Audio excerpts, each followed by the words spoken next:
भगवान के इस चरित्र का श्रवण करता है उसके संपूर्ण पाप नष्ट हो जाते हैं, उसकी अपकीर्ति और पापों से छूट करके वह परम शांति का अनुभव करता है।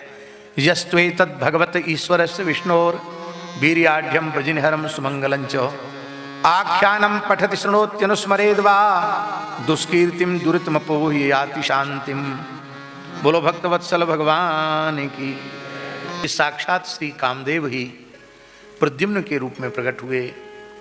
कामस्तु वासुदेवांशो दग्ध प्राग रुद्र मन्युना देहोपपत्तये भूयस्तमेव प्रत्यपद्यत।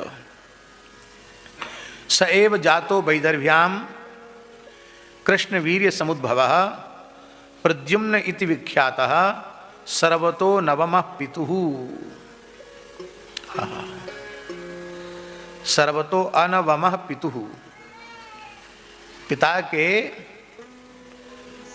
गुणों से किसी भी प्रकार से वे न्यून नहीं थे, अर्थात संपूर्ण भगवदीय गुण उनमें थे, क्योंकि परब्रह्म ही चार स्वरूपों में अभिव्यक्त है। वासुदेव, संकर्षण, प्रद्युम्न और अनिरुद्ध, ये चारों के चारों परब्रह्म परमात्मा ही हैं। यहाँ इस अध्याय का आरंभ ही सुखदेव जी कर रहे हैं। कामस्तु वासुदेवांशः। काम जो है वो वासुदेव का अंश है। तो जब काम वासुदेव का अंश है तो इसकी इतनी निंदा क्यों? यहां सुखदेव जी के कहने का आशय क्या है? सुखदेव जी के कहने का आशय है कि काम कृष्ण का अंश है, इसलिए अपने काम को अंशी कृष्ण से जोड़ दो। अंश सदा अंशी की ओर उन्मुख रहता है। हमारी समस्या क्या है? जिन भगवान का अंश यह काम है, उन भगवान से इसे न जोड़कर हम इसको शरीर संसार से जोड़ देते हैं, तो यही काम हमारे विनाश का साधन बन जाता है। काम एष क्रोध एष रजोगुण समुद्भवः महासनो महापापमा विद्धेन महिवैरिणम। यह काम जब कृष्ण से जुड़ता है तो पुरुषार्थ हो जाता है, जीव को के कल्याण का साधक बन जाता है, कामाद गोप्यः। और जब यही काम विषय से जुड़ जाता है, संसार से जुड़ जाता है, तो यह विनाश का कारण बन जाता है। और इस श्लोक की व्याख्या श्री कबीरदास, श्री मलुकदास जी के एक साखी के द्वारा होती है। श्री मलुकदास जी की वाणी में है, काम मिलावे राम सो, काम मिलावे राम सो, जो यह राखे जीत। काम मिलावे राम सो, जो यह राखे जीती। दास मलूका यों कहे, जो तेरे मन आवे परतीत। तेरे मन में विश्वास हो तो अपने काम को राम से जोड़कर देख लो, यह काम श्री राम के चरण कमलों की प्राप्ति का साधन बन जाएगा।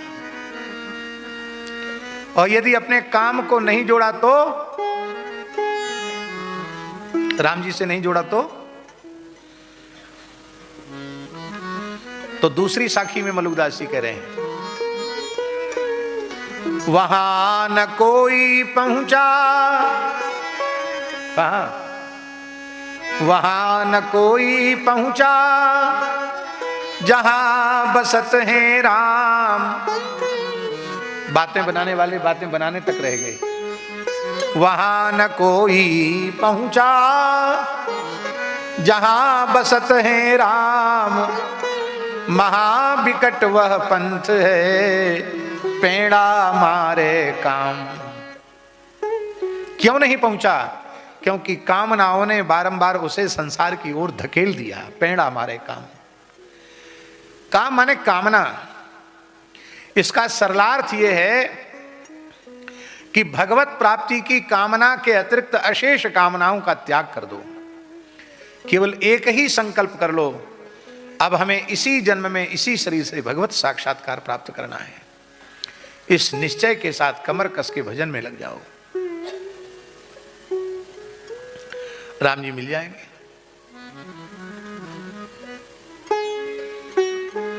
वर्षा काल में एक कीड़े होते हैं, उनको कहते जुगनू। जुगनू जानते हैं? बहुत अच्छे लगते हैं पेड़ों पर टिमटिमाते हुए। रात्रि में तो दिखाई पड़ते हैं जुगनू, दिन में नहीं दिखाई पड़ते। दिन में कहां चले जाते हैं? रहते वृक्षों पर ही हैं, पर उनका प्रकाश, उनकी टिमटिमाहट दिखाई नहीं पड़ती। उसका कारण क्या है? उसका कारण है सूर्य का प्रचंड प्रकाश। तो संसार की कामनाएं उत्पन्न होने वाली जो अनंत कामनाएं हैं वे जुगनू के जैसी हैं, और भगवत प्राप्ति की कामना सूर्य के समान है। इसलिए भगवत प्राप्ति की कामना का उदय होते ही वे सारी कामनाएं जुगनुओं के जैसी अस्तित्वहीन हो जाती है।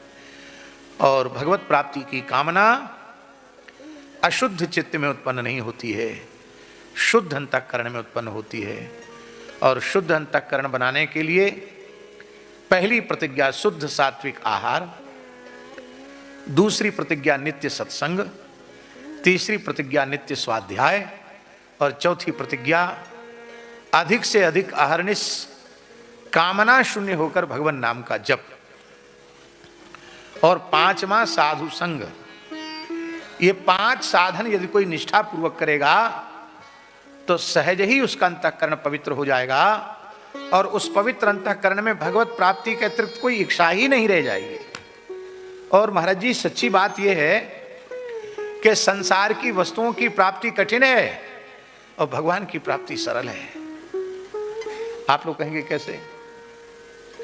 संसार की किसी भी वस्तु की प्राप्ति केवल इच्छा करने से, कामना करने से नहीं हो सकती। हो सकती है क्या? केवल इच्छा कामना करने से होती तो आप सब प्रधानमंत्री राष्ट्रपति बने बैठे होते। यहां क्यों बैठते? क्या करते यहां? आप ही दुनिया के सबसे बड़े आदमी बन जाते हैं। इच्छा करने से तो कुछ नहीं होता है। इच्छा के अनुरूप, कामना के अनुरूप पुरुषार्थ हो और भाग्य भी हो, प्रारब्ध भी हो। प्रारब्ध और पुरुषार्थ दोनों का सहयोग जब मिलता है तब इच्छा की पूर्ति होती है। इसका मतलब है संसार की किसी भी कामना की पूर्ति में प्रारब्ध और पुरुषार्थ दोनों उपयोगी हैं, किंतु भगवान की प्राप्ति की जो कामना है उसमें न प्रारब्ध की अपेक्षा है न पुरुषार्थ की अपेक्षा है। उसमें केवल भीतर हृदय से संकल्प करने की आवश्यकता है कि अब कछु नाथ न चाहिए मोरे, दीन दयाल अनुग्रह तोरे, जिनको कबहु न चाहिए कछु तुमसन सहज सनेह, बसहु निरंतरता सुर सो राउर निजगे। हमने ऐसे देखे हैं लोग जो भौतिक दृष्टि से बहुत विपन्न हैं। उनके अपने घर का मकान भी नहीं है, रोजी रोटी का साधन भी नहीं है, पर ऐसे भौतिक दृष्टि से अभावग्रस्त लोगों को भी हमने अत्यंत सुखी देखा। और ऐसे लोग भी खूब देखने को मिलते हैं जो भौतिक दृष्टि से कमजोर किसी भी प्रकार से नहीं है,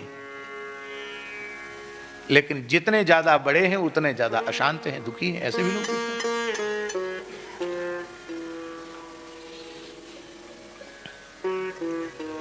एक अत्यंत गरीब व्यक्ति थे, कड़िया भगत, किराए से रहते थे ध्रांगध्रा में। पुराना किराया था, पुराना किराया बहुत कम होता था, पुराना खपरेल मकान था, उसमें रहते थे। टाइल्स जोड़ने का काम जानते थे, तो कहीं काम मिल जाता वहां काम करने चले जाते। और उस व्यक्ति से एक बात कहते थे वो कि तुम हमारे ऊपर जोर नहीं दिखाओगे, काम हम बढ़िया से बढ़िया करेंगे, ज्यादा समय तक करेंगे, सस्ता करेंगे, अच्छा करेंगे, और जब हमारी मस्ती चढ़ेगी तो हम बैठ के कीर्तन करेंगे। फिर ये मत कहना कि 1 घंटा तुमने कीर्तन में क्यों खराब कर दिया। जेब में मजीरा रखते थे, काम करते करते जहां धुन मस्त कीर्तन करते रहते थे, पर मस्ती बहुत चढ़ जाती थी तो जेब से मजीरा निकाला और श्री कृष्ण गोविंद हरे मुरारे कह के नाचने लगे, रोने लगे, गाने लगे।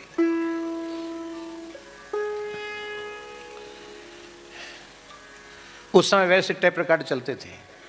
धीरे धीरे पैसा इकट्ठा करके टेप रिकॉर्ड खरीदा।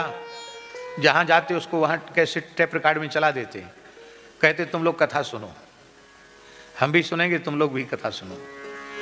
संतों की वाणी टेप करके लोगों को सुनाते थे।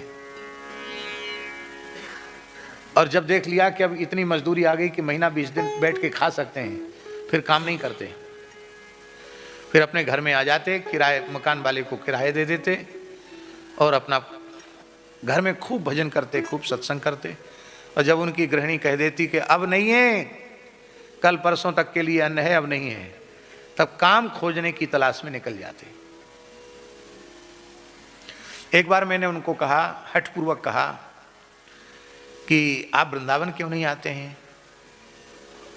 तो उन्होंने कहा कि आप सब संत आ जाते हैं तो हम समझते वृंदावन ही आ गया चल के, अब हम क्यों जाएं वृंदावन, सत्संग मिल ही जाता है। तो मैंने बहुत आग्रह किया तो वे बेचारे संकोच में कुछ कह नहीं पाए।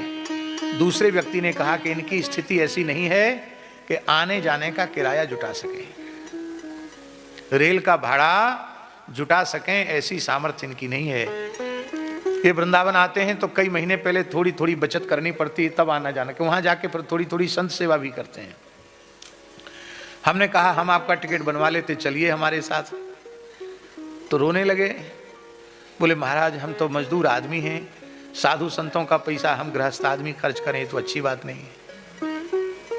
वृंदावन आते थे साल 1.5 साल में एक बार। अस्वस्थ हो गए, एक मणि भाई करके थे, उन्होंने कहा कि आपका इलाज कराते हैं। इलाज के पैसे नहीं थे तो उन्होंने कहा हम हॉस्पिटल में भर्ती करा देते हैं। बोले देखो अब समय पूरा हो गया हमारा, हम किसी का पैसा अपने शरीर पर लगा के शरीर छोड़ दें तो उसका चुकाने के लिए फिर से आना पड़ेगा। अरे हम तुमसे काम करा लेंगे, जबरदस्ती गाड़ी लेके आगे चलो। तो बोले ठीक है, फिर हम अपना नित्य नियम कर लेते हैं। स्नान ध्यान करके तुलसी के गमला के पास बैठे, कीर्तन करते करते प्राण विसर्जन कर दिया। श्री कृष्ण गोविंद हरे मुरारे, हे नाथ नारायण वासुदेव, कीर्तन करते करते प्राण विसर्जन किया। और झाजी उनका उत्सव वृंदावन के संतों ने वृंदावन में मनाया।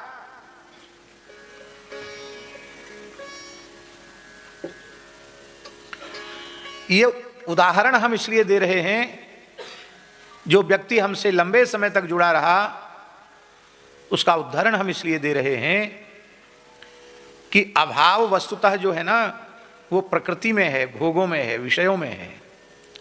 जब तक तुम्हारे चित्त की स्थिति शरीर संसार में, भोगों में, विषयों में बनी रहेगी, तब तक चाहे जितना कुछ मिल जाए अभाव की निवृत्ति नहीं होगी। और भले ही भौतिक रूप से आपके पास कुछ भी न हो, लेकिन यदि आपके अंतःकरण की स्थिति परमात्मा में हो गई है तो भगवान स्वभाव से ही परिपूर्ण है, फिर कोई अभाव तुम्हें छू नहीं सकेगा। भगवान में कोई अभाव थोड़ी है, अभाव तो भोगों में है, प्रकृति में है, भगवान में कोई अभाव नहीं। इसलिए भगवत प्राप्ति की कामना है चित्त की भगवान में स्थिति। हम भगवान को ही पाना चाहें तो भगवान की प्राप्ति इसलिए सरल है क्योंकि भगवान की प्राप्ति इच्छा करने से हो जाती है।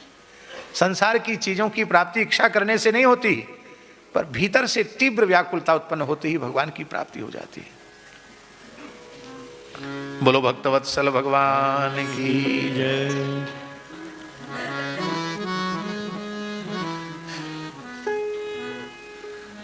यह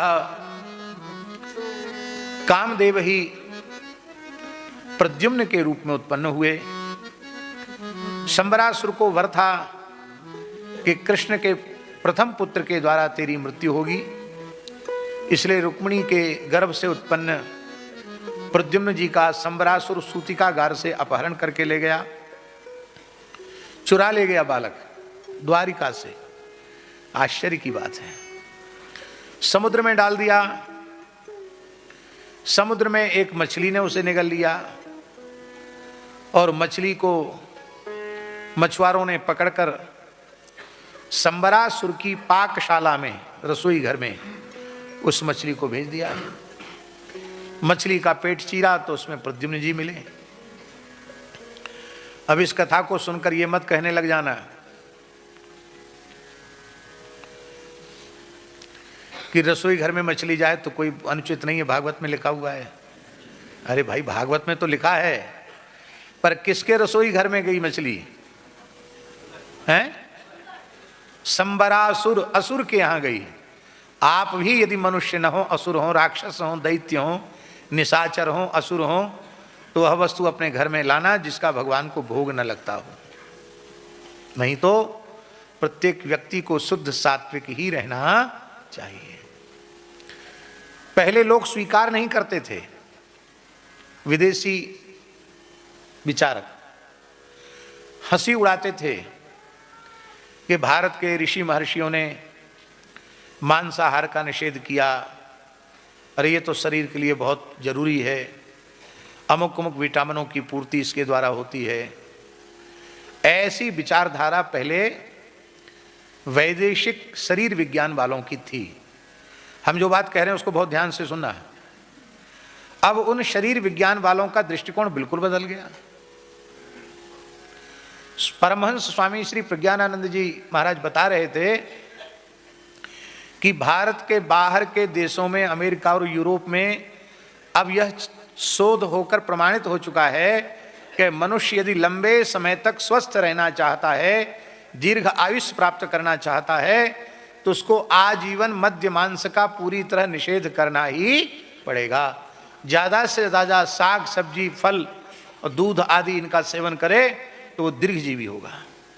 मानव शरीर की संरचना मांसाहार के सर्वथा विरुद्ध है, इसलिए मनुष्य का मांसाहार करना ये महापाप है। जो व्यक्ति मांसाहार करता है उस व्यक्ति की कभी सद्गति नहीं होती है। महाभारत का श्लोक है, मांस शब्द की व्युत्पत्ति समझ लेने के बाद व्यक्ति मांस खाने में प्रवृत्त नहीं होगा। मांस शब्द की व्युत्पत्ति क्या है? मांस भक्षयते यस्मात् भक्षयिष्ये तमप्यहम् एतन मांसस्य मांसत्व मनुबुद्ध्यस्व भारत। महाभारत अनुशासन पर्व का श्लोक है।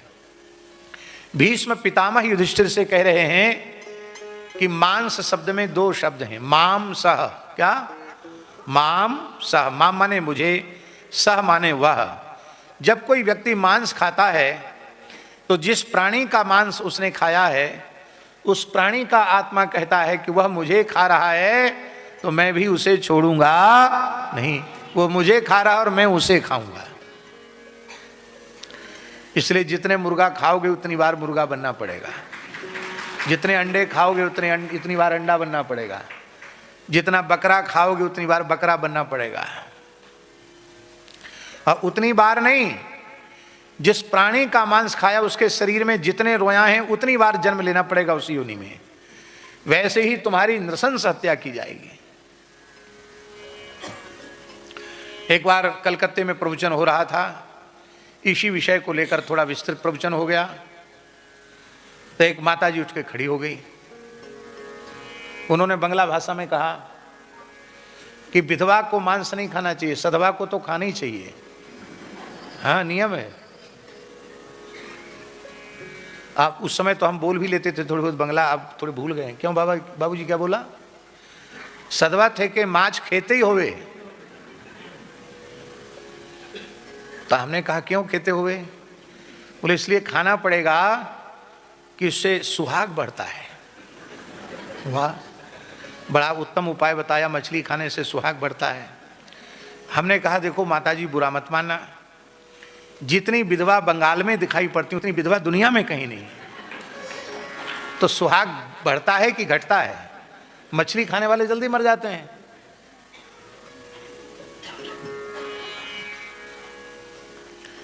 एक नोएहाटी एक जगह है कलकत्ते के पास, वहां हम गए तो एक सज्जन खूब गले में कंठी पहने थे, सुंदर तिलक भी लगाए थे, वैष्णव ही थे। हमने कहा ये नहीं खाते होंगे। तो वो सज्जन जो हमसे बात कर रहे उनको बुला के पूछो। बुला के पूछा, बोले ना बाबा मांस नहीं खाता है। मछली खा लेता है।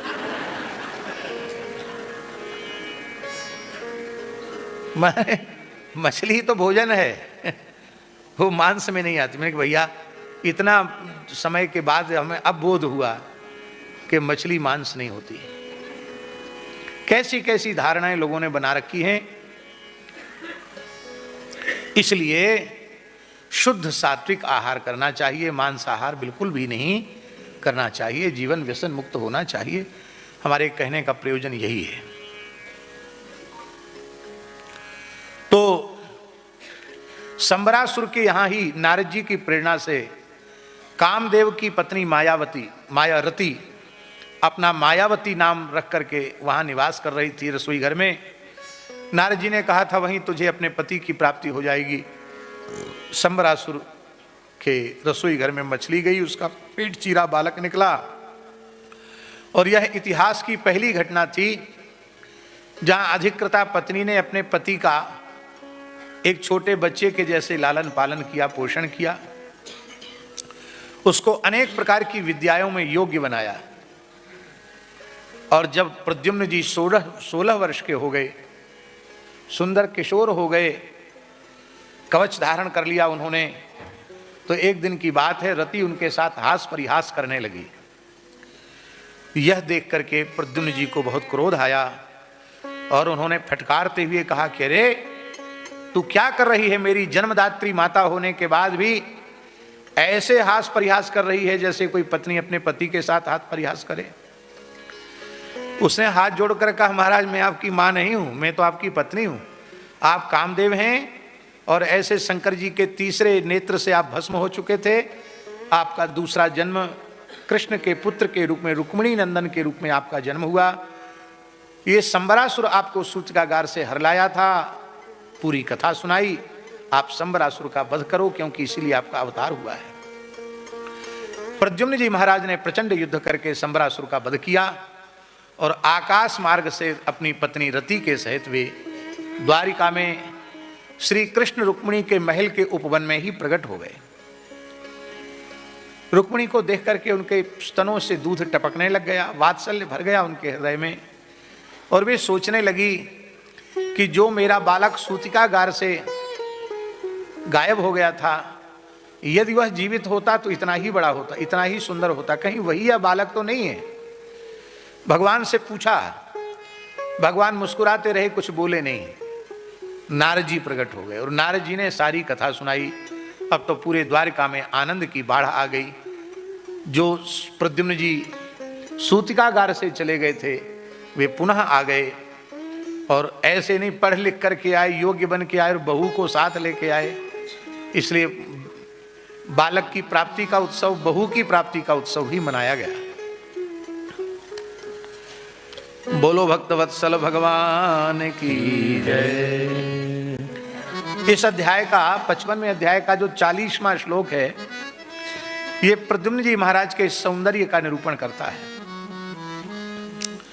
यं वै मुहुः पितृस्वरूप निजेश भावास तन्मातरो यद भजन रह रूढ़ भावा चित्रम न तत्खलु रमास्पद बिंब बिंबे कामे स्मरेक्षि विषये किमुतान्य नार्या।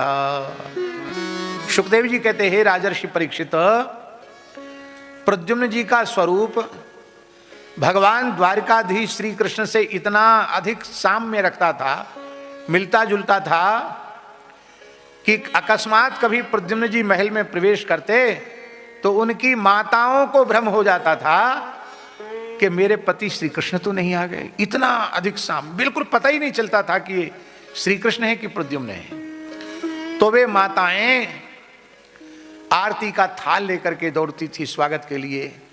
और जब प्रद्युम्न जी आकर उनके चरणों में प्रणाम कर लेते, माता प्रणाम, तो उनको बड़ी लज्जा होती थी कि अरे अपने पुत्र को ही मैंने पति के रूप में अनुभव कर लिया। वो तुरंत संकोच के मारे, लज्जा के मारे भीतर चली जाती थी। ये प्रतिबिंब नहीं है भगवान के, बिंब बिंबे रमास्पद बिंब बिंबे, जैसे बिंबाद बिंब में वो धृता, बिंब से बिंब को प्रकट कर दिया हो, ऐसे श्री प्रद्युम्न जी महाराज के लिए जो साक्षात भगवान के बिंब ही हैं, स्वरूप ही हैं, ऐसे जो प्रद्युम्न जी महाराज हैं, उनके स्वरूप को देखकर जब उनकी माताओं की ऐसी अवस्था हो जाती है तो किमुतान्य नार्यः, पर अन्य स्त्रियों की तो कहना ही क्या। अब आगे की कथा और विचित्र है, वह है स्यमंतक मणि की कथा और भगवान के अन्य विवाहों की चर्चा। जाम्बवती सत्यभामा का भगवान कृष्ण के साथ विवाह हुआ, उसकी भी चर्चा इसी चरित्र में है। यह स्यमंतक मणि का उपाख्यान क्या है? धन की दुर्दशा और धनियों की दुर्दशा, इन दोनों का वर्णन करने वाली यह कथा है। और इस कथा की फलश्रुति है कि जो इस स्यमंतकोपाख्यान का श्रवण करता है उसको लगे हुए कलंक की निवृत्ति हो जाती है, उसका मिथ्या कलंक समाप्त हो जाता है।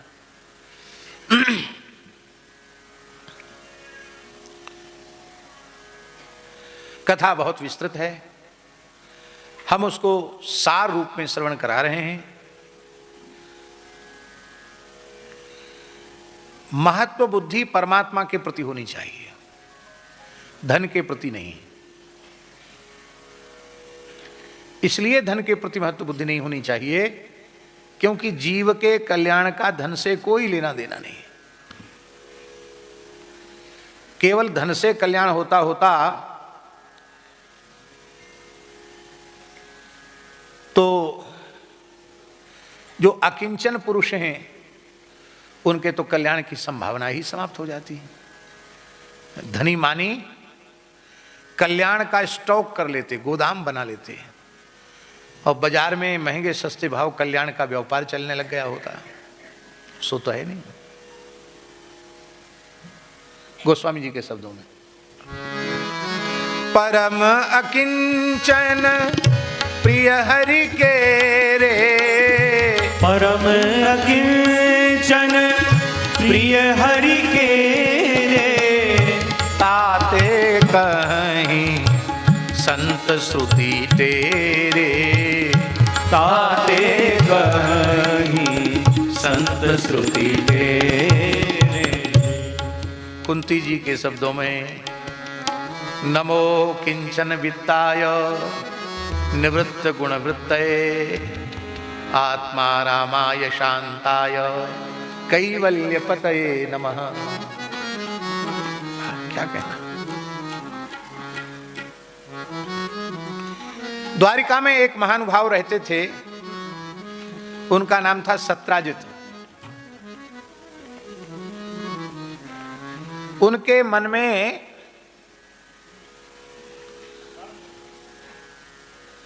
भगवान के प्रति महत्व बुद्धि नहीं थी, धन के प्रति महत्व बुद्धि थी। वो सोचते थे ये सोने की द्वारिका है ना इन कृष्ण की, इतना ऐश्वर्य है इसलिए तो लोग इनको भगवान कहते हैं। हमारे पास भी खूब सोना हो जाए, हम भी बड़ी जमीन खरीद के सोने का महल बनाएंगे और दूसरे भगवान बन जाएंगे, ऐसी भावना कहीं उनके मन में थी।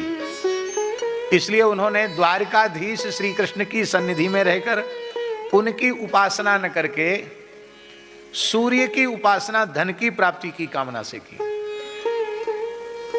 वासुदेव तजी अर्क उपास्यो सत्राजित मणिलीनी, बंधु सहित भयो निधन आपनो निंदा सबहिन कीनी। भगवत ऋषि जी ने कहा भगवान की उपासना छोड़कर सूर्य उपासना किया। सूर्य क्या है? बहुत ध्यान से सुने। सूर्य क्या है? भगवान के नेत्र हैं। चंद्रमा मनसो जातश्चक्षो सूर्यो अजायत।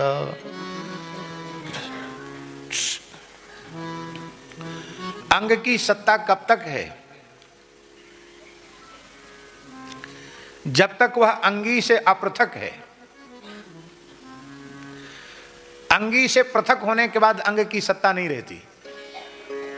समझे बात? नहीं समझे आप? ये अंग है, हाथ है। ये हाथ कब तक सारा काम कर रहा है? जब तक ये शरीर से जुड़ा हुआ है। इसको अलग कर दो तो आंख जब तक इस गोलक के भीतर है तब तक देख रही है, इसको निकाल के बाहर कर दो तो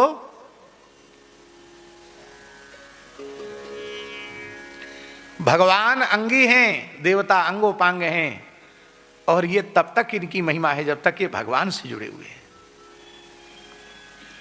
उपासना का एक दोष है झाजी, अंगी की विस्मृति और अंग में ही अंगी की भावना, ये उपासना का दोष माना गया है। हाँ, उस अंग को भी अंगी का स्वरूप मानकर उपासना करने में दोष नहीं है, पर अंगी से सर्वथा संबंध अलग करके, विमुख करके फिर अंग को ही अंगी मानकर उपासना करना, ये दोष है। सूर्य भगवान प्रसन्न हो गए सत्राजित के ऊपर, मणि दे दी। मणि कैसी थी महाराज? ये समंतक मणि, ये 8 भार सोना उगलती थी। अब ये महाराज जी एक पल माने 4 तोला,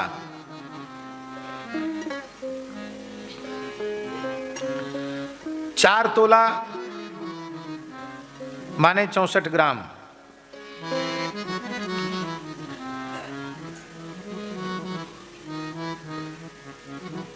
सौ पल की 1 तोला होती है। 100 पल का मतलब होता है 1166 ग्राम सोना। 100 पल सोना हुआ माने 1 किलो 166 ग्राम, ऐसा। और 100 पल की 1 तुला होती है और 20 तुला का 1 भार होता है। तो इसका मतलब क्या हुआ? 1 भार सोना का नाप कितना है? 96 किलो सोने को 1 भार सोना कहते हैं। और 8 भार सोना कितना हुआ? 768 किलो सोने को 8 माने उसको 8 भार सोना कहा जाता है। 768 किलो सोना रोज उगलती थी वो मणि। कितना? भारत सरकार के पास आ जाती तो बहुत अच्छा होता।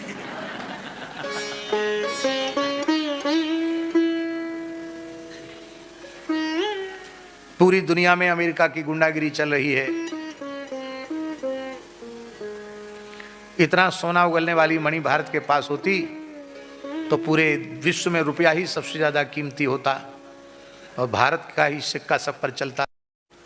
लेकिन भगवान की इच्छा है, कभी न कभी वह समय आएगा कि पूरे संसार पर भारत का सिक्का चलेगा। उसके लिए हिंदू शक्ति को संगठित रहना पड़ेगा और सनातन धर्म से जुड़कर रहना पड़ेगा। भारत की धरती को गोवध के कलंक से विमुक्त करना पड़ेगा और संस्कार युक्त शिक्षा उसकी स्थापना करनी होगी, उसका प्रचार प्रसार करना होगा। ऐसा होता है। इसमें आप लोग कल्पना मत समझना, ये दिव्य मणि थी, 768 किलो सोना उगले, इसमें कोई आश्चर्य की बात नहीं।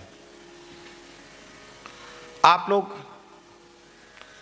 जयपुर तो गए कि नहीं गए? जयपुर के पास एक बस्सी नामक जगह है, बस्सी तहसील है।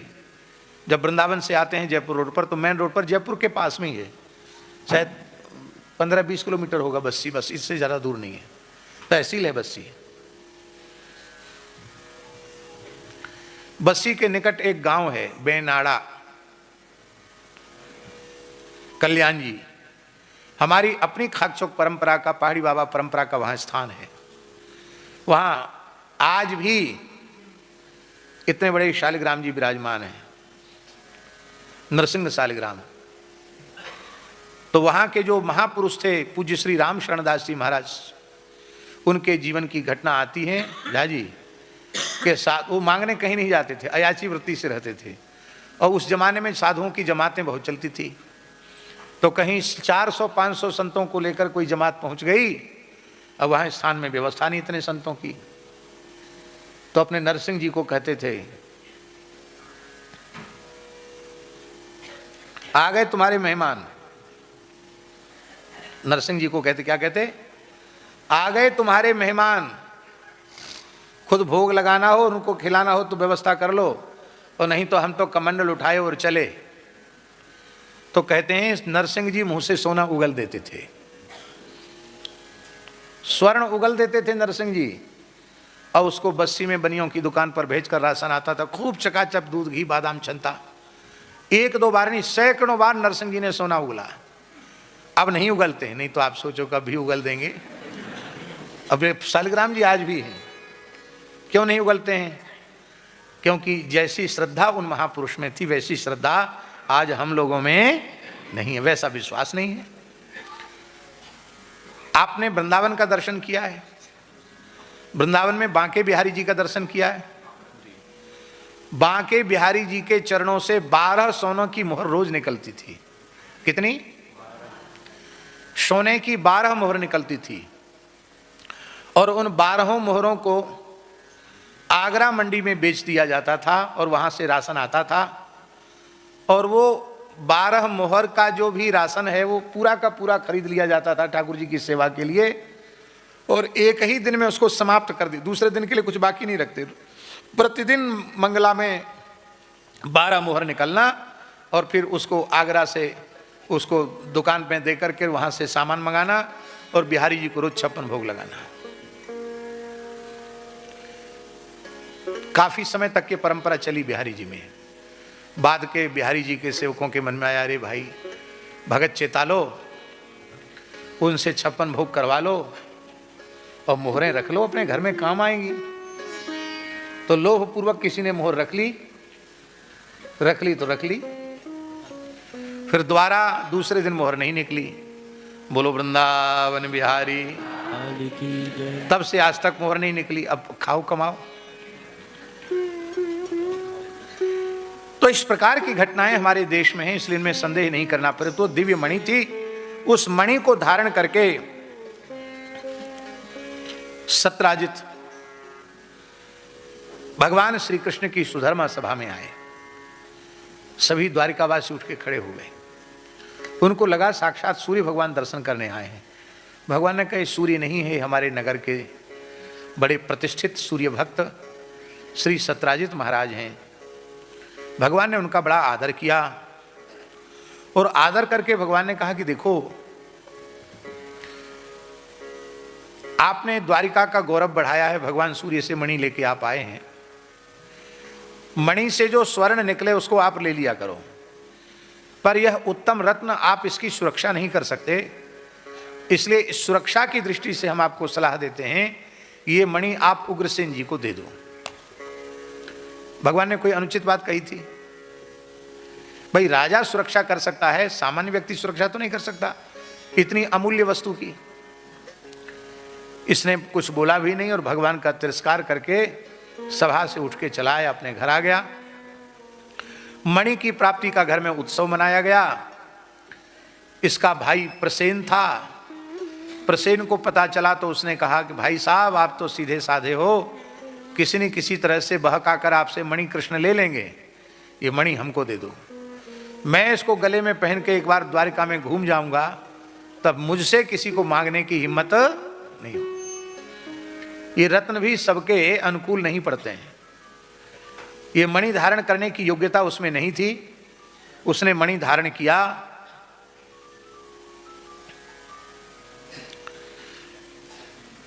और घोड़े पर बैठकर जंगल में चला गया।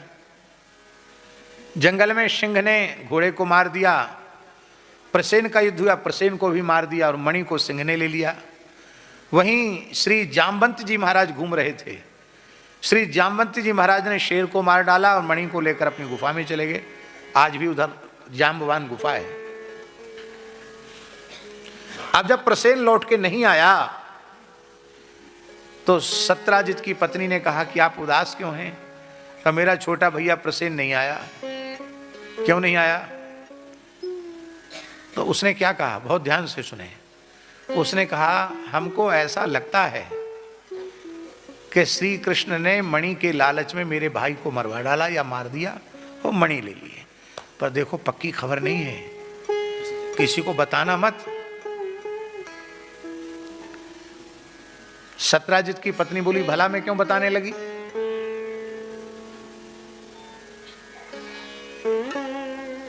और वह उदास होकर के अपने घर में बैठी थी। तब तक उसकी पड़ोसिन आ गई, सहेली। उस पड़ोसिन ने कहा बहन आप तो बड़ी प्रसन्न थी, कल तक आपके घर में बधाई बज रही थी, आपके पतिदेव मणि लेके आए, आज आपके घर में ऐसी एकदम सुनसान मची हुई है, रौनक जैसे बिल्कुल खत्म हो गई, क्या बात है? और तुम भी उदास हो, क्या बात है? कोई घटना घट गई क्या? उसने कहा बहन क्या बताऊं, क्या बताऊं? बता दो, जो कुछ घटा हो बता दो। देखो मैं अपनी कोई बात तुमसे नहीं छिपाती हूं, तो तू हमसे क्यों छिपा रही है? माताओं की कसमें भी बड़ी विचित्र होती हैं। वो कहती मेरे मरे की कसम है,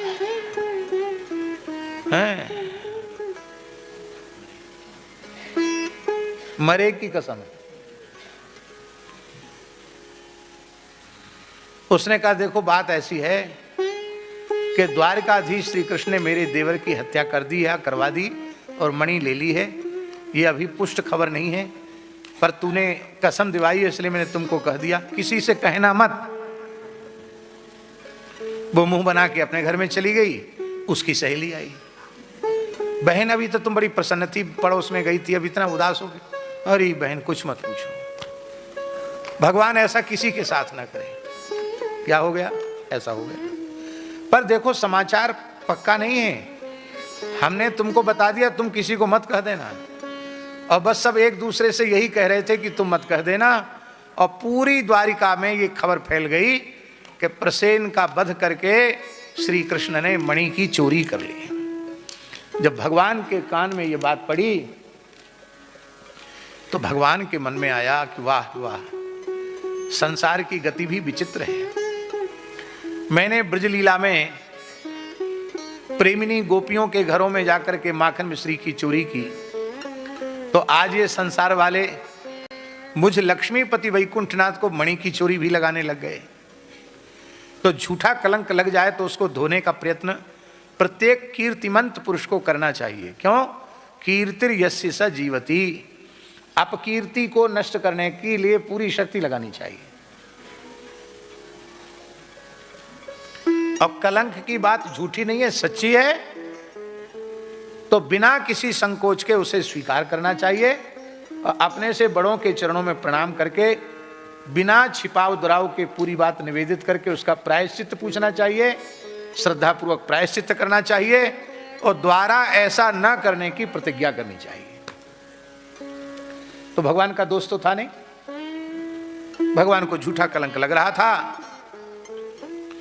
तो भगवान ने सत्राजित को बुलाया, बोले पूरे द्वारिका में हल्ला मचा है कि हमने तुम्हारे भाई को मारकर मणि ले ली, हमने सब पता लगवा लिया है, यह बात तुमने किस आधार पर फैलाई? सत्राजित का सिर नीचे झुक गया, बोले महाराज क्या कहूँ, मुझे ये पता थोड़ी था कि मैं केवल संभावना वाली बात कहूँगा अपनी पत्नी से और पूरे द्वारिका में बात फैल जाएगी। इसलिए हमारा विचार है कि सूचना प्रसारण विभाग माताओं को ही सौंप देना चाहिए। इतनी सुंदर जल्दी खबर दूसरी कोई फैला नहीं सकती है जितने जल्दी माताएं फैला सकती हैं। सूचना प्रसार विभाग इनको ही दे देना चाहिए। तो महाराज भगवान ने एक शिष्ट मंडल लिया, ये बात बहुत समझने की है।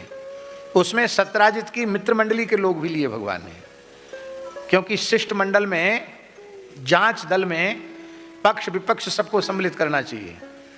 आजकल ऐसा नहीं होता, प्रायः जिसका शासन होता वो अपने ढंग के लोगों को की कमेटी बनाता है और वो कहते हैं इतने दिन में ये रिपोर्ट प्रस्तुत करेगी, और रिपोर्ट क्या प्रस्तुत करेगी उनको पहले से पता है क्या रिपोर्ट देना है। तो उस रिपोर्ट की विश्वसनीयता नहीं रह जाती है। भगवान ने राजनीति सिखाई, सत्राजित के इष्ट मित्रों को भी उस मंडली में सम्मिलित किया, अक्रूर जी को भी उस मंडली में रखा, शिष्ट मंडल में रखा, और खोज की प्रसेन का शरीर कहाँ है। द्वारिका के उपवन में मरा हुआ प्रसेन मिला, घोड़ा मिला, थोड़ी दूर आगे चलने पर सिंह मरा हुआ मिला, फिर वृक्ष के पद चिन्ह दिखाई पड़े। उन पद चिन्हों का आश्रय लेकर भगवान जामवंत जी की गुफा तक पहुंच गए और भगवान ने कहा कि तुम लोग 15 दिन तक हमारी प्रतीक्षा करना, और हम गुफा के भीतर जा रहे हैं। लगता है इसी गुफा के भीतर मणि का रहस्य छिपा हुआ है। भगवान ने सबको द्वार पर रोक दिया, गुफा के द्वार पर स्वयं भीतर प्रवेश किया। भीतर प्रवेश करते ही उन्होंने देखा कि एक धाय एक छोटे बच्चे के साथ मणि के साथ खेल रही है। बच्चा मणि के साथ खेल रहा है और वो धाय एक गीत भी गा रही है। उसको देख करके भगवान समझ गए कि मणि तो यहां है, पर अपरिचित पुरुष को भीतर प्रवेश करते हुए देखकर वो जो धाय थी वहां स्त्री, वो बड़ी जोर से चिल्लाई। ऐसा होता है। हम पहली बार बंबई गए थे 2000 की बात, सन 2000 की बात है, 25 साल पुरानी बात। तो लिफ्ट से तब से ही हमको डर लगता है। हम कहते भैया एक कोई आदमी लिफ्ट में और रहना चाहिए। पहली बार हम थे, वो बंबई की लिफ्ट थी।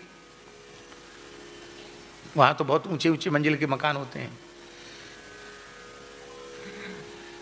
चाहे 40-50 माले की बिल्डिंग थी। अब 22वें मंजिल पे तो हम थे। तो वो फास्ट लिफ्ट होती, बहुत जल्दी नहीं निकलो तो जल्दी दरवाजा बंद हो जाता। हमारे साथ वाले निकल गए और हम अकेले लिफ्ट में रह गए। अब पहली बार तो लिफ्ट में चढ़े थे, सब भूल गए। हमने कि भगवान की इच्छा से जहाँ तक इसको जाना हो वहाँ तक ये जाए। वो अपने मुकाम तक लिफ्ट पहुँची, दरवाजा खुला, फट से हम बाहर हुए। बाहर होके हमने सोचा अब क्या करें, रास्ता है नहीं, कहाँ जाएं, ये भी भूल गए किस मंजिल में हम थे। तो बाहर एक दरवाजा था, उसमें एक स्विच था, उसमें घंटी का चिन्ह था। हमने सोचा कि ये चिन्ह घंटी बजाने से कोई ना कोई तो निकलेगा, उससे हम कहेंगे अमुक व्यक्ति के यहाँ आए हैं, उसकी बिल्डिंग में, और हमको वहाँ तक पहुँचाना, हम भूल गए हैं, भटक गए, कहेंगे। पर हमने जैसे ही वो बेल वाली घंटी बजाई कि एक माताजी निकली। कई बार घंटी बजाई हमने, वो माताजी निकली, केस फैले हुए एकदम भद्रकाली की तरह, शायद नहा के आई थी ठीक से। और उन्होंने अपरिचित व्यक्ति को इतने लंबे चौड़े तिलक लगाते हुए लगे हुए देखा तो बड़ी जोर से चीखी। वो चिल्लाई और हम भगे वहां से। हमने कहा अपरिचित, अब सब पहचानते तो है नहीं, सीधे ही लोग पीटना शुरू कर देंगे। फिर एक जगह बैठ के राम राम करने लगे। फिर जिनके घर में रुके थे वो लोग खोजते हुए वहां आए, बोले महाराज जी आप यहाँ की क्या करें भैया। बंबई का पहली बार का तमाशा। तो अब तो खैर अब इतना वो नहीं रह गया है, तो समझ में आ गया थोड़ा थोड़ा हमारे भी। तो ऐसा हो जाता है, अपरिचित व्यक्ति को देखकर स्वाभाविक है, माताएं चिल्लाई स्वाभाविक है। तो वो धात्री चिल्लाई तो जामवंत जी दौड़े। जामवंत जी को पूछना चाहिए था, श्रीमान जी आपका परिचय क्या है, आप किस प्रयोजन की सिद्धि के लिए यहाँ पधारे हैं। कुछ नहीं पूछा, सीधे युद्ध करने लगे। अब भगवान ने भी परिचय दिया नहीं। क्यों नहीं दिया? ना पृष्ठ कस्यचित् ब्रूयात् न चान्यायेन पृच्छतः। पूछा ही नहीं तो बताएं क्यों।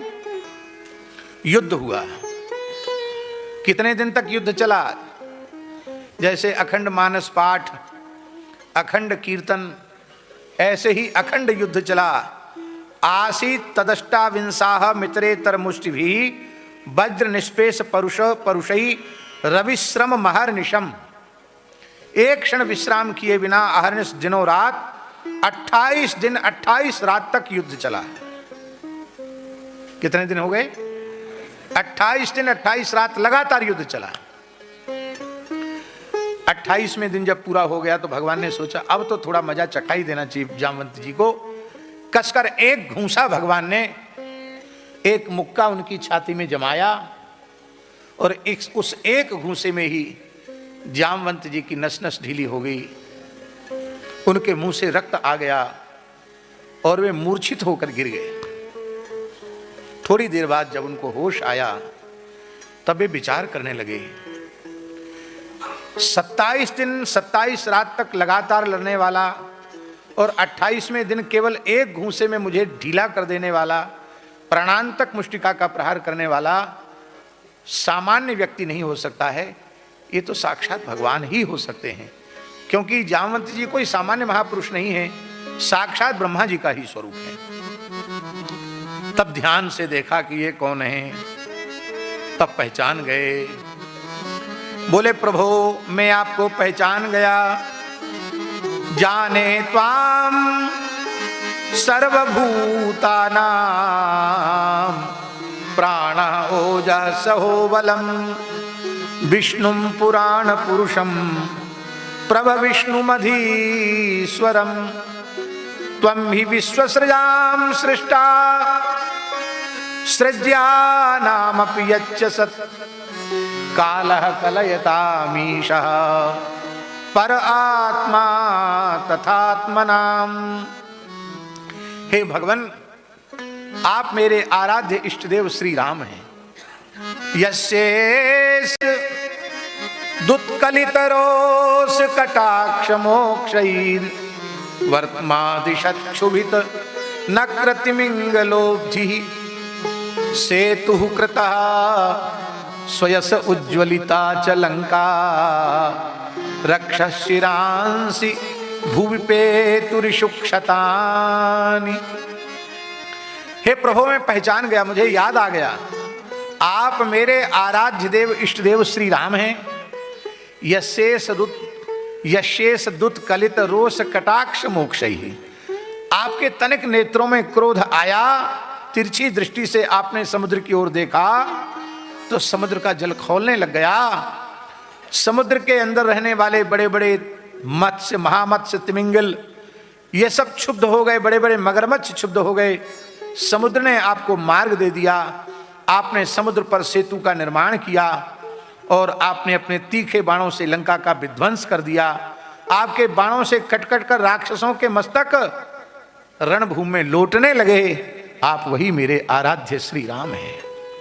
इसको कहते हैं झाजी रूपा शक्ति। चतुर्भुज श्री कृष्ण सामने खड़े हैं, पर उन्हें द्विभुज धनुर्बाणधारी श्री रघुनाथ जी का दर्शन हो रहा है।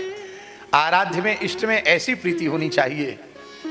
बोले भगवान, इतने देर के बाद पहचान में आए कि आप मेरे राम जी हो। आपका कोई आदर सत्कार हमने नहीं की, आपकी कोई सेवा पूजा हमने नहीं की। भगवान ने हंसकर कहा, 27 दिन 27 रातें सेवा पूजा ही तो कर रहे थे, और क्या कर रहे थे। मैं भक्त वत्सल हूं, अपने भक्त की प्रत्येक क्रिया को उपचार ही मान लेता हूं। जो भक्त पुष्प तुलसी से अर्चयामी अर्चयामी करता है, कथनचित तुम्हारे जैसा नाटक करने लग जाए तो भी मैं अपने भक्त पर कोप नहीं करता, प्रसन्न ही होता हूं। ये युद्ध क्यों हुआ, एक प्रश्न है। श्री जामवंती जी महाराज ने लंका युद्ध में मन से युद्ध नहीं किया। लंका का जब युद्ध हुआ, राम रावण युद्ध, तो युक्ति तो बताते रहे कि हाँ ये कर लो वो कर लो। स्वयं ज्यादा लड़े नहीं जामवंत जी। क्यों?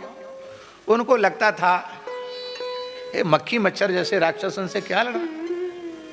हाँ, उनको लंका के अजय राक्षस मक्खी मच्छर जैसे लगते थे, इनसे क्या लड़ना, ये हमसे लड़ने लायक ही नहीं है। और जब मेघनाद ने लक्ष्मण जी को मूर्छित कर दिया और सारे बानर वीर भागने लगे, तब जामवंती जी को लगा कि ये जरूर बुढ़ा, जामवंती जी को लगा कि ये जरूर लंका में वीर है ये मेघनाद। जामवंती जी ने ललकारा, है सामान्य प्राकृत बानरों से क्या युद्ध करता, मुझसे युद्ध कर।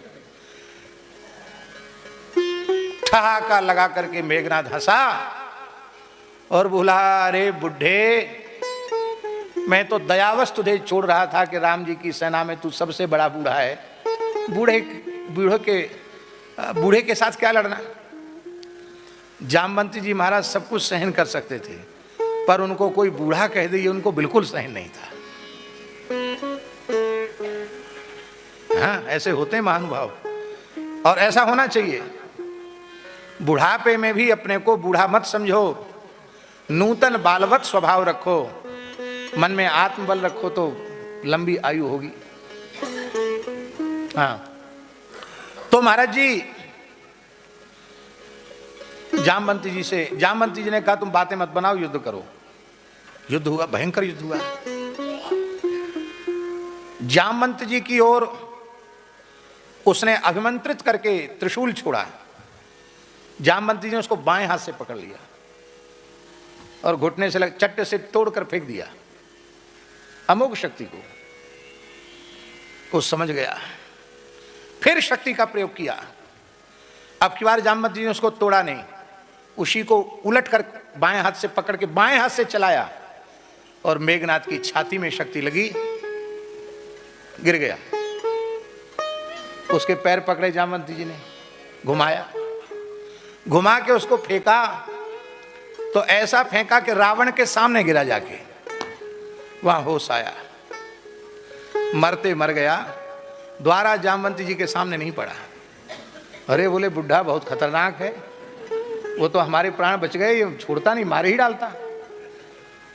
तो जब इतने बड़ा महाबलशाली मेघनाथ वो जब जामवंती जी से न लड़ सका, तो लंका में कौन वीर ऐसा था जो जामवंती जी के साथ द्वंद्व युद्ध कर सकता हो। तो युद्ध की अभिलाषा जामवंती जी की पूरी नहीं हुई, पर राम जी की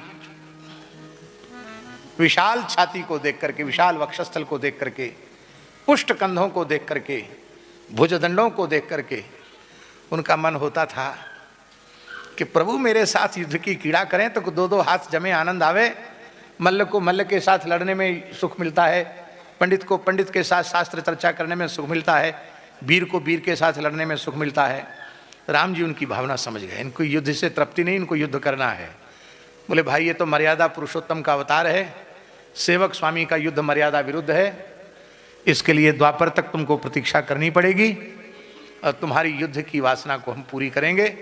तो 27 दिन 27 रात तक लड़ करके भगवान ने जामवंती जी की युद्ध की इच्छा पूरी कर दी। दूसरी जामवंती जी की इच्छा एक और थी। क्या इच्छा थी जानते हैं?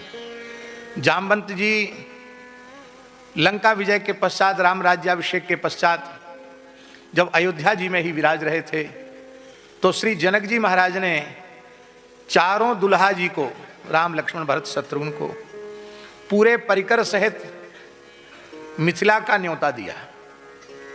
क्योंकि जैसे अयोध्यावासी व्याकुल थे, मिथिलावासी भी तो व्याकुल हैं। तो भगवान ने, चारों लाल जी ने जनकपुर जाने का निश्चय कर लिया। बंदर भालुओं को पता चला तो बोले हम भी चलेंगे ननिहाल। राम जी से बोले, राम जी बोले वहाँ मिथिला है, बात बात में गाली देती हैं मिथिलानियाँ, और तुम लोग बंदर भालू कुछ न कुछ नाटक करोगे तो और कितनी गालियाँ खानी पड़ेगी, इसलिए तुम लोग मत जाओ। मना कर दिया। तो बंदर बेचारे ऐसे बैठे थे। जामवंती जी ने कहा तुम मुंह लटकाए क्यों बैठे हो? कहा प्रभु ने जनकपुर जाने से मना कर दिया। अरे बोले चिंता मत करो, हम तुम्हारी पैरवी करेंगे। जामवंती जी महाराज जैसे ही राम जी के पास गए, राम जी आदर करते हैं अपने से बड़ों का। जामवंती जी को आते हुए देख राम जी आसन से उठ के खड़े हो गए। कहा महात्मन आपने बुलवा लिया होता, आप स्वयं क्यों पधारे? कहा प्रभु एक प्रार्थना लेकर आया हूं, इन बानरों को आप जनकपुर का दर्शन करा दीजिए। भगवान हंसने लगे, बोले जब आप कह रहे हैं तो कराएंगे ही, लेकिन बस बात यह है कि बानरों की प्रकृति चंचल होती है, कहीं वहां ज्यादा चंचलता दिखाएंगे तो बड़ी हंसी होगी वहां हमारी। जामवंती जी बोले हम इनको रिहर्सल कराएंगे कि ससुराल में कैसे चला जाता है, कैसे बोला जाता है, कैसे छींका जाता है, कैसे खांसा जाता है, सब बताएंगे। अब रोज रिहर्सल होने लगी।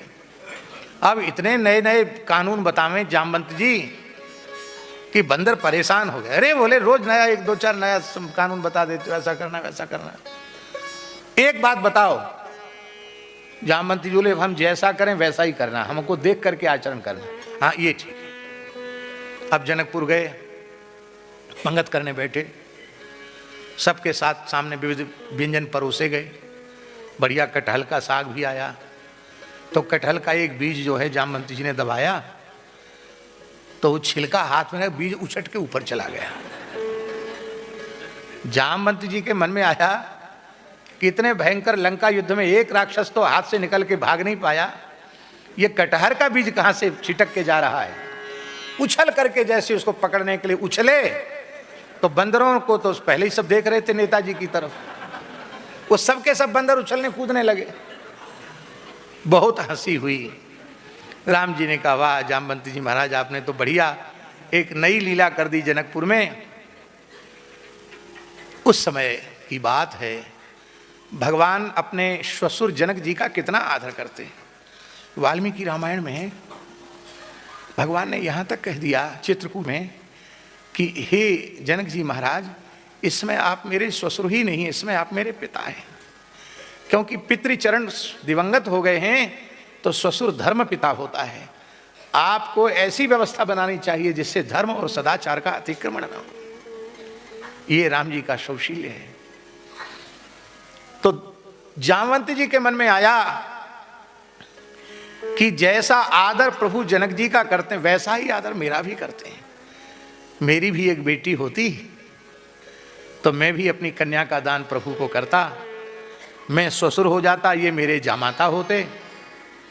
भगवान ने कहा चिंता मत करो, अभी तो केवल जानकी जी से ही ब्याह करेंगे, अब कृष्णावतार में ब्याहों के झरा भंडारा होंगे, चाहे जितने ब्याह कर लो छूट पट्टी। तो उस समय तुम्हारी पुत्री का हम पाणी ग्रहण करेंगे।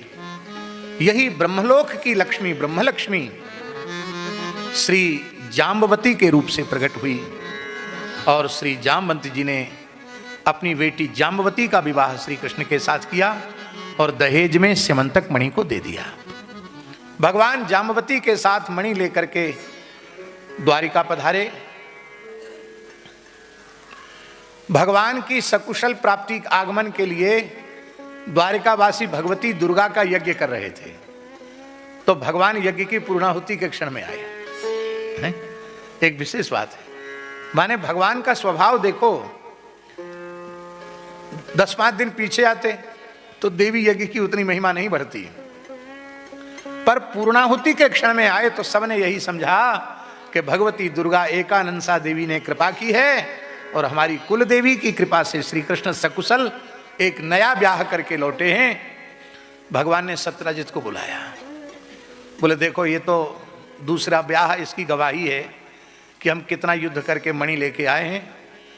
यद्यपि अपने पराक्रम से ये मणि मैंने जीती है, लेकिन जिस वस्तु से, बहुत ध्यान से सुनो, जिस वस्तु से व्यक्ति को कलंक लग जाए वह चाहे जितनी मूल्यवान हो, उस वस्तु का पुनः स्पर्श नहीं करना चाहिए। इस मणि से हमको कलंक लगा है, इसलिए मुझे मणि नहीं चाहिए। अब मणि तुम्हारी है, तुम रखो अपने पास। सत्यराजित बोला महाराज मैं सुरक्षा कैसे करूंगा? भगवान ने कहे तो हम तुमको पहले ही समझा रहे थे, आपने माना कहाँ?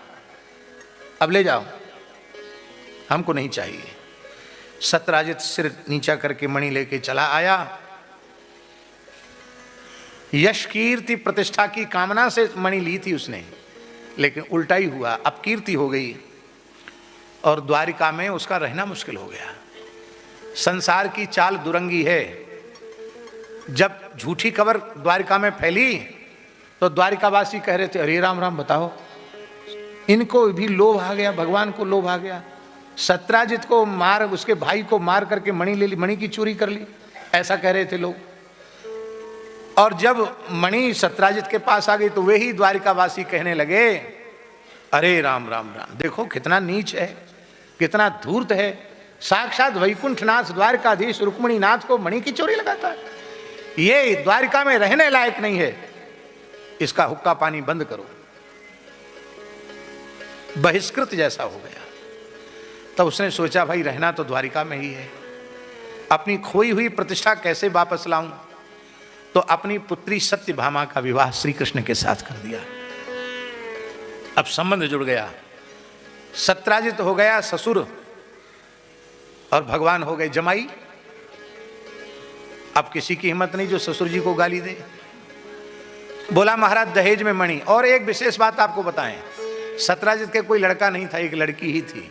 अरे भैया जब तेरे एक ही लड़की थी और सोने के महल में तो भगवान ने तुझे रखा ही था, तो ऐसा क्या धन की प्राप्ति का भूत सवार हुआ जो इतनी तपस्या करी मणि लेके आया? आगे पीछे तो कोई था नहीं, दे देता मणि। भगवान ने कहा मणि नहीं चाहिए, तुम्हारी बेटी तो ले ली हमने, मणि तो तुम अपने पास रखो, इसके स्वर्ण का चाहे तुम उपयोग करो, चाहे अपने दौहित्रों को दो, मुझे इसका कुछ भी अंश नहीं चाहिए। भगवान ने मणि नहीं ली। कथा यहीं पूरी नहीं हुई, कथा भी और चलने वाली है मणि की। शतधन्वा, कृतवर्मा और अक्रूर।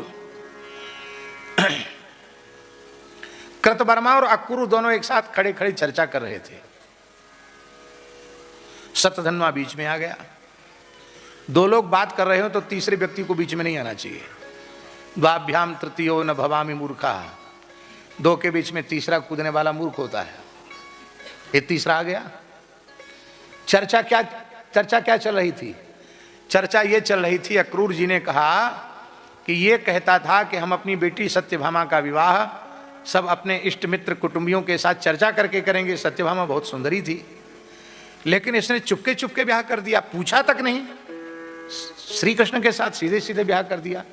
तो इसने तो पूरी जात बिरादरी के सिर पर पैर रखा है। ऐसी चर्चा हो रही थी। विवाह आदि के अवसर पर अपने परिवार को भूलना नहीं चाहिए, ये मर्यादा है।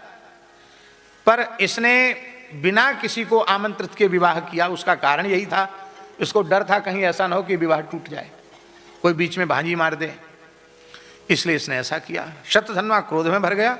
अरे बोले, मैं ये जिंदा रहने लायक नहीं, मैं तो मार ही डालूंगा इसको। लोगों ने नहीं समझा कि मार ही देगा, पर उसी रात्रि को उसने उस महल में प्रवेश किया और सोते हुए सत्राजित का वध कर दिया और मणि लेकर वहां से भागा। अक्रूर जी के पास आया, कृतवर्मा के पास आया, बोले हमने सत्राजित को मार डाला है, मणि ये है। अक्रूर जी ने कहा तुमने ये महान अनर्थ किया। जिन भगवान श्री कृष्ण ने गोवर्धन पर्वत 7 दिन 7 रात्रि तक अपनी कन्नी उंगली पर धारण किया, देवराज इंद्र के मान का मर्दन किया, और उन भगवान के क्रोध से तू बचना चाहता है। ये मणि हम ले लें, तुझे संरक्षण दे दें, इसका मतलब भगवान से विरोध मोल लेना है। हम भगवान से विरोध नहीं ले सकते। कृतवर्मा ने मना कर दिया, अक्रूर जी ने मना कर दिया। शतधन्वा बहुत डरा हुआ था। उसने कहा मैं तो कहीं भी जाकर प्राण बचा लूंगा, ये मणि तो रख लो। अक्रूर जी ने मणि रख ली और मणि लेके वहां रहे नहीं, मणि लेके सीधे काशी चले गए। काशी में ननिहाल थी अक्रूर जी की। इनकी माता जो गांधनी थी वो काशी नरेश की बेटी थी। ये पहुंच गए काशी और इधर सत्यभामा रोते रोते पहुंच गई इंद्रप्रस्थ, जहां पांडवों का राजसूय यज्ञ हो रहा था। भगवान वहां से आए। बलदेव जी के साथ भगवान ने शतधन्वा का पीछा किया और मिथिला की सीमा में जाकर के शतधन्वा का वध किया। उसके कपड़ों की तलाशी ली तो उसमें मणि नहीं निकली। भगवान ने दाऊ जी से कहा कि प्रभु शतधन्वा मारा गया और मणि निकली नहीं। दाऊ जी बोले देखो ऐसा है, अब मणि नहीं निकली तो मैं क्या कर सकता हूँ, तुम द्वारिका लौट जाओ, मैं कुछ दिन जनकपुर में रहकर जनक जी के साथ सत्संग करके अपने मन को शांत करूँगा। जो दाऊ जी कभी साथ न छोड़ने वाले हैं वो मणि के कारण साथ छोड़ गए, चले गए मिथिला। अब यहां समझना यह है, क्या बलदेव जी से अधिक श्री कृष्ण तत्व को कोई जानता है? फिर श्री कृष्ण के प्रति संदेह बलदेव जी को क्यों? इसी को कहते हैं नर नाट्य, नर लीला है। ये नर लीला इसलिए है कि हम लोगों को सिखाने के लिए कि कृष्ण बलराम जैसे भ्रातृ प्रेम में भी धन के कारण दरार आ सकती है। इसलिए व्यक्ति को संबंध का महत्व देना चाहिए, धन को महत्व बिल्कुल भी नहीं देना चाहिए।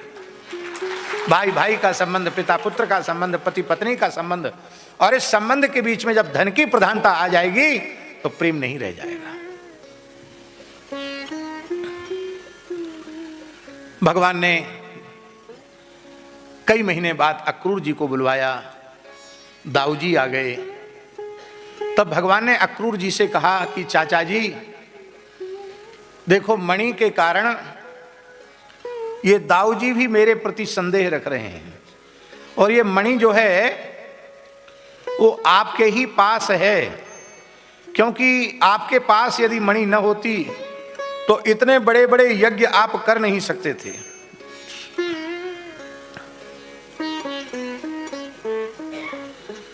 आप कहेंगे कि आप मन से बोल रहे हो, नहीं, भागवत में लिखा है तथापि दुर्धरस्त्वन्यैस् त्वय्यास्तां सुब्रते मणि किंतु माम अग्रजः सम्यं न प्रत्येति मणिम प्रति, मेरे अग्रज मेरे ऊपर विश्वास नहीं कर रहे मणि के कारण।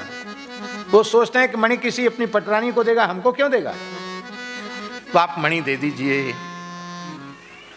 मणि के उत्तम अधिकारी आप हैं, क्योंकि जब से मणि आपके पास आई है तब से आपने खूब दान पुण्य किया, खूब भोज भंडारे किए।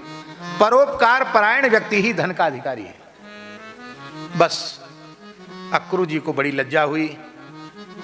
अक्रू जी ने अपने दुपट्टा से खोलकर मणि को दिखाया, रोते हुए कहा कि भगवान मेरी बुद्धि मारी गई, आप मेरे अपराध को क्षमा करें। आदाय वाससाच्छन्नम ददौ सूर्य समप्रभम श्यमंतकम दर्शयित्वा ज्ञातिभ्यो रज आत्मनः विमृज्य मणिना भूयस तस्मै प्रत्यर्पयत विभु।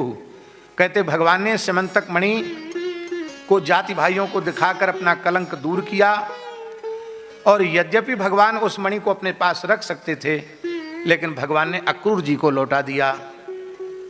जो